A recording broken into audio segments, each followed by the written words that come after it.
Elles roulent déjà en France. Vous en avez peut-être croisé sans le savoir. Elles sont saturées de caméras, de capteurs. Ce sont des voitures intelligentes qui se conduisent sans les mains, repoussant un peu plus loin le mythe de la liberté au volant. La voiture autonome, elle est déjà sur la route. Une liberté sous contrôle technologique qui nécessite l'adaptation des routes, des conducteurs et des lois. Les avions volent de manière automatique depuis très longtemps. On ne doute pas qu'on va y arriver sur les voitures. Constructeurs, ingénieurs et associations d'automobilistes nous ont permis de tester et comprendre la puissance et les limites de ces voitures autonomes.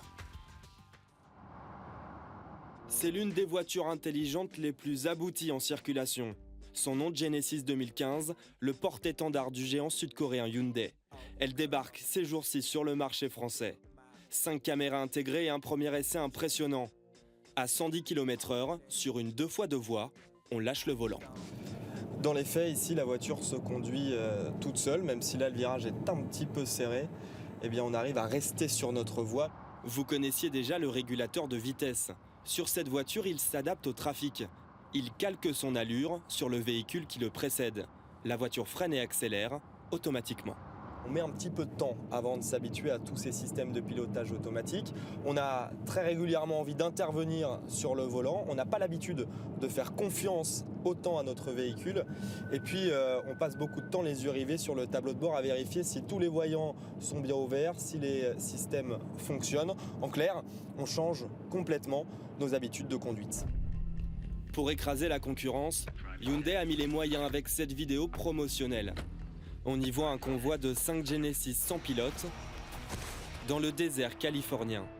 Le clou du spectacle, un freinage d'urgence automatique.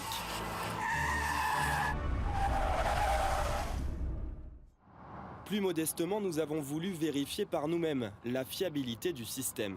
À 80 km/h, sur une route de la région parisienne. J'attends la ligne droite, c'est parti.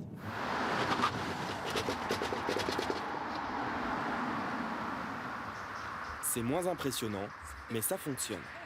Autre différence avec la pub, dans la réalité, lorsque l'on ne touche plus au volant, au bout de 10 secondes, eh bien, la voiture m'indique, vous l'entendez, qu'il faut que je reprenne le contrôle du véhicule.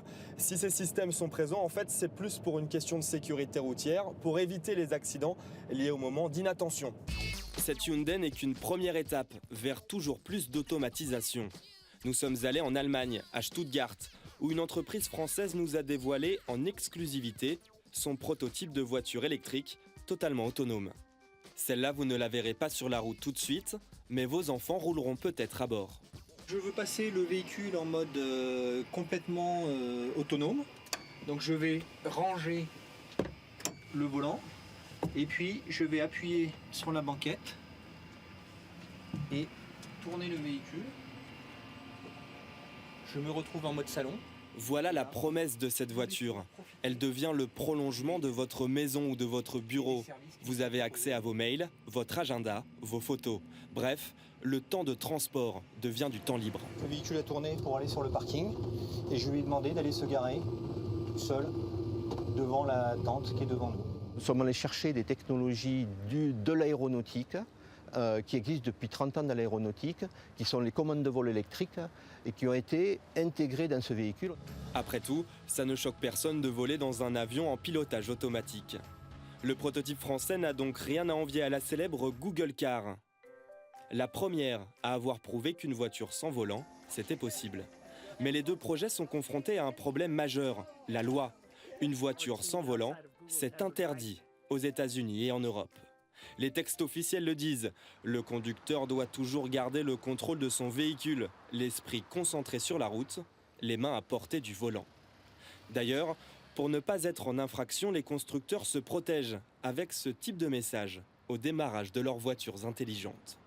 Car en cas d'accident, c'est toujours le conducteur qui est responsable.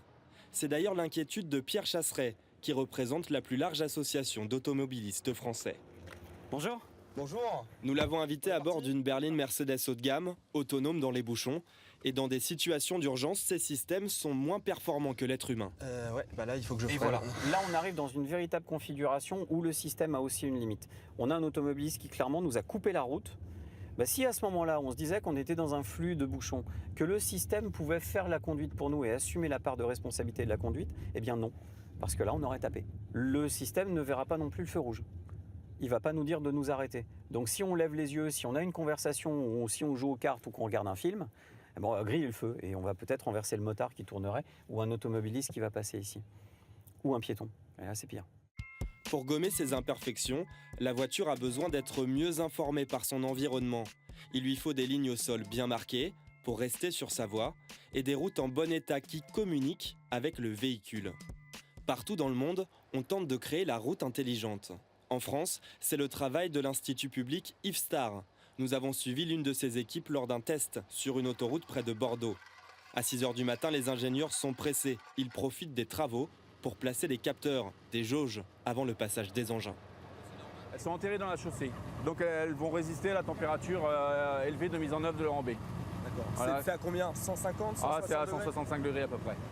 Ces capteurs sont noyés dans le bitume, le temps qu'ils sèchent, et la route devient intelligente.